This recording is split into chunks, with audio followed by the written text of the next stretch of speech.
yang masuk ya,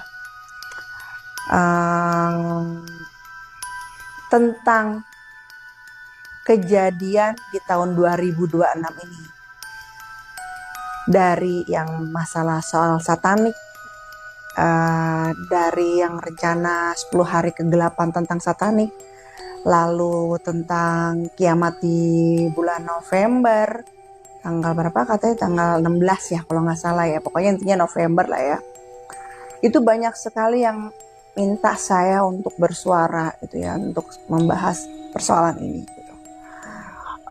Dan maaf saya baru sempat hari ini gitu ya. Teman-teman, kalau kita bicara tentang masalah kiamat ya, prediksi kiamat, dan ini menjadi seperti berita besar. Sebenarnya kita itu sudah mengalami yang namanya berita akan terjadi kiamat itu tahun 2000 ya kalau nggak salah ya. Hah? Tahun 2000 kan ya, tahun 2000 gitu ya. Itu sampai ada keluar filmnya ya, film Hollywood sampai keluar gitu ya, tahun 2000. Di situ sebenarnya berita ini nih sudah dibumingkan, sudah dinaikkan ya.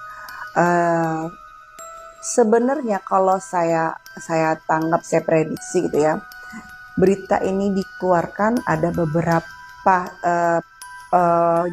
saat-saat atau waktu-waktu tertentu, dikarenakan memang ada tujuan tertentu gitu loh.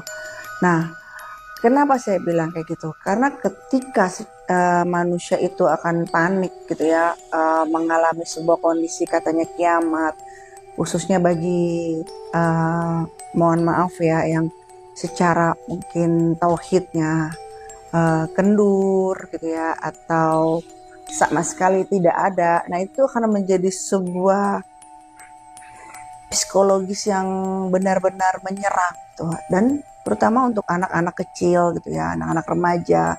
Nah, itu sebenarnya menurut saya nggak bijak dengan menyebarkan berita tersebut gitu ya.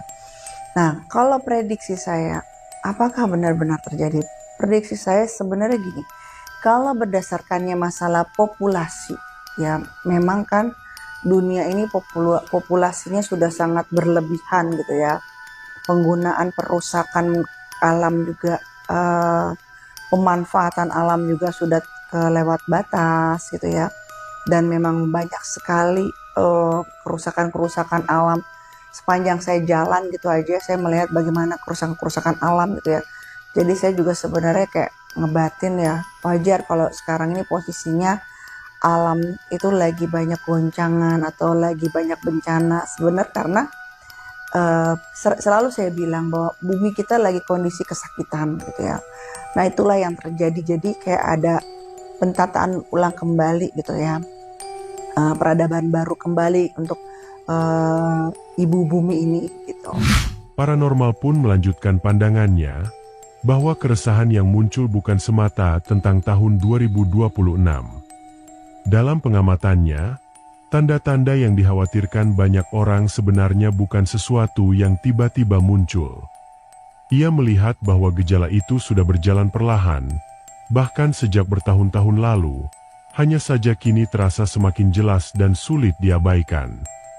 Ia menggambarkan kondisi bumi saat ini seperti sedang mengalami pembaruan ulang, layaknya sistem yang terus dipaksa bekerja tanpa henti, hingga akhirnya harus menata ulang dirinya sendiri. Nah, kalau karena masalah alasannya karena populasi, terus akhirnya menyebabkan kerusakan alam, lalu berlanjutnya akan susahnya bahan-bahan makanan gitu ya, sumber daya alam gitu kan.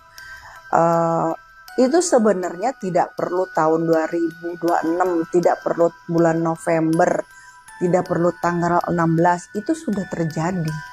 Beberapa tahun ini sudah terjadi, 10 tahun ini sudah terjadi gitu. Nah, itulah yang akan berakibat adanya bencana gitu. Jadi bumi itu kayak ngupdate ulang gitu. Kalau handphone tuh kayak, kalau itu tuh di apa ya, di update ulang lah, intinya seperti itu. Kalau teknologi itu diupdate ulang seperti itu gitu loh. Nah kalau untuk masalah kiamat gitu, kalau kita dalam bahas masalah agama gitu ya, sebenarnya kiamat itu kan ada kiamat kecil, kiamat besar, ya nggak sih? Ya kan, mungkin teman-teman udah pernah dengar seperti itu. Tuh.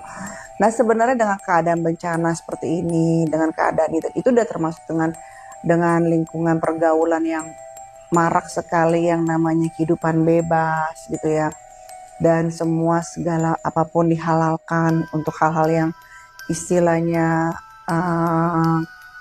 menentang agama gitu ya, itu dihalalkan kayak di manusiawi aja gitu loh. Sebenarnya itu sudah masuk ke fase yang namanya kiamat kecil gitu ya.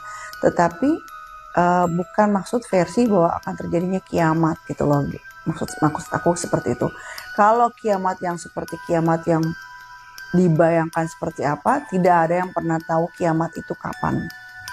Ya.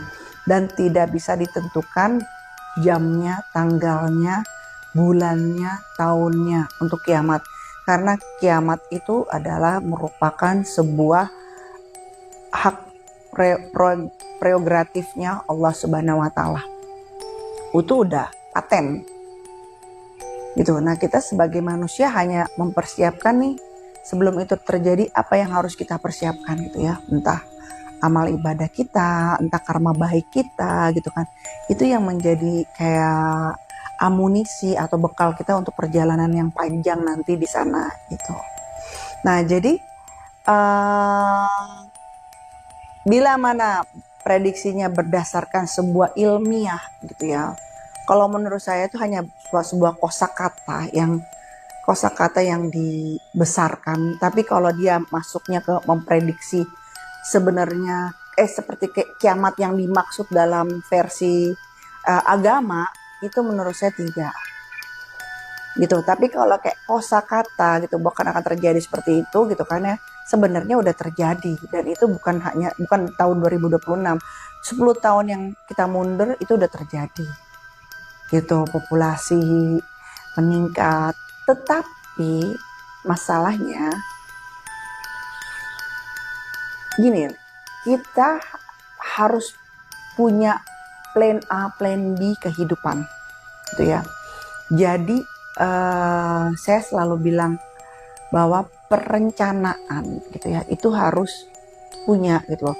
Ya minimal kita harus menjadi manusia yang mandiri, yang tidak bergantung dalam situasi kondisi dengan orang lain, gitu loh. Tetapi kita bisa mensituasikan dalam kondisi untuk diri kita dan keluarga kita. Minimal kalian semua bisa menjadi pemimpin untuk keluarga kalian atau kalian menjadi pemimpin untuk diri kalian sendiri gitu. Jadi persiapkan itu secara matang ya dengan ilmu yang banyak gitu ya. Perbanyaklah ilmu gitu yang ilmu itu bisa bermanfaat untuk kalian gitu, berguna untuk kalian. Jadikan itu sebuah hal kebaikan gitu loh. Ya memang ini adalah sebuah teguran buat kita bahwa banyak manusia dengan kemodernisasi ini, memang tidak salah modernisasi, tetapi banyak manusia yang pada endingnya akhirnya melupakan yang namanya kacang lupa kulitnya. Maksudnya adalah melupakan yang namanya sejarah itu sendiri. Paranormal pun kembali menyoroti bahwa di balik isu besar yang beredar tentang kiamat November, sebenarnya tersimpan kegelisahan yang lebih dalam, bukan sekadar tentang akhir dari sebuah peradaban, tetapi tentang arah kehidupan manusia itu sendiri. Dalam penglihatannya, ia justru merasa bahwa fenomena ini bukan datang sebagai ancaman semata, melainkan sebagai sebuah teguran yang perlahan mulai terasa. Teguran yang tidak selalu berbentuk bencana besar, tetapi hadir lewat perubahan pola hidup, cara berpikir, hingga bagaimana manusia mulai dipaksa untuk kembali pada hal-hal yang selama ini ditinggalkan. Ia kemudian mengaitkan hal ini dengan dorongan yang semakin kuat, seolah manusia diarahkan untuk kembali mandiri dan tidak sepenuhnya bergantung pada sistem yang selama ini dianggap aman. Sebenarnya yang saya khawatirkan adalah ketika itu menjadi teguran. Kok kenapa kita disuruh mandiri? Kok kenapa kita disuruh kembali ke dalam kehidupan yang tradisional, kayak menanam, mengelola makanan kita sendiri gitu loh. Kenapa? Itu sebenarnya poin pesannya tuh di situ. Hikmahnya tuh di situ. Karena pada zaman ini ya, pada saat sekarang aja sudah banyak yang sudah melupakan sejarah, malah menenggelamkan segala adat istiadat, segala hal tradisional sudah ditenggelamkan. Apalagi namanya adat istiadat, dibilanglah itu tidak baik, dibilang inilah, dibilang itulah, segala macam gitu loh. Sebenarnya gini loh, kita tuh antara agama dengan budaya harus nikah, harus kawin. Itu pesan saya selalu seperti itu, karena suka tidak suka gitu ya, itu harus selalu bergandeng tangan.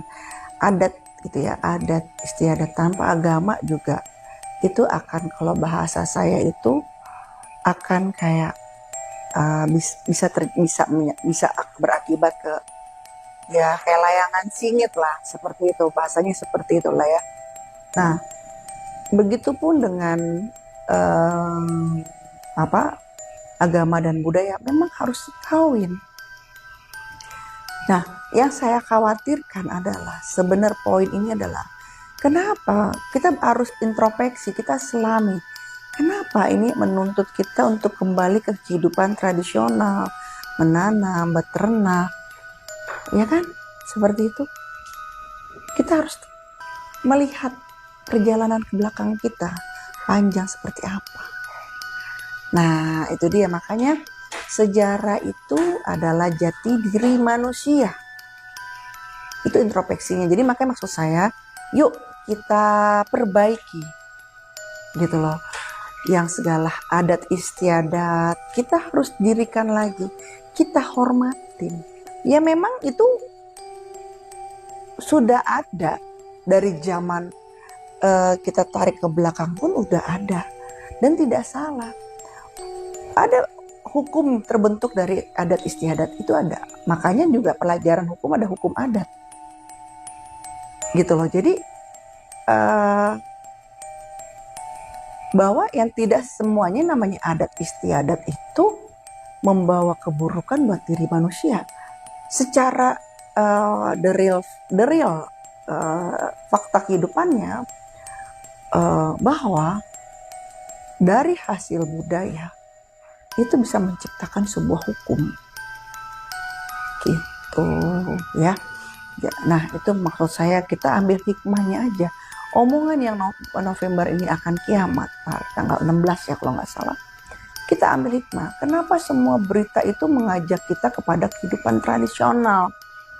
Kenapa semua berita itu mengajak kita ke dalam kehidupan sejarah? Poinnya yang harus kita temukan apa? Jadi bukan kita sambut dengan euforia ketakutan atau euforia kekhawatiran yang berlebih, tapi pesan moralnya apa gitu yang harus kita petik gitu loh. Jadi kalau menurut saya, kalau dia bicara kiamatnya adalah versi kiamat seperti kiamat agama, itu saya nyatakan no, tidak ada seperti itu, karena saya juga masih yakin dan percaya kebaikan Tuhan yang Maha Esa gitu ya. Allah Subhanahu wa taala baik dan bijaksana terhadap kehidupan ciptaannya gitu.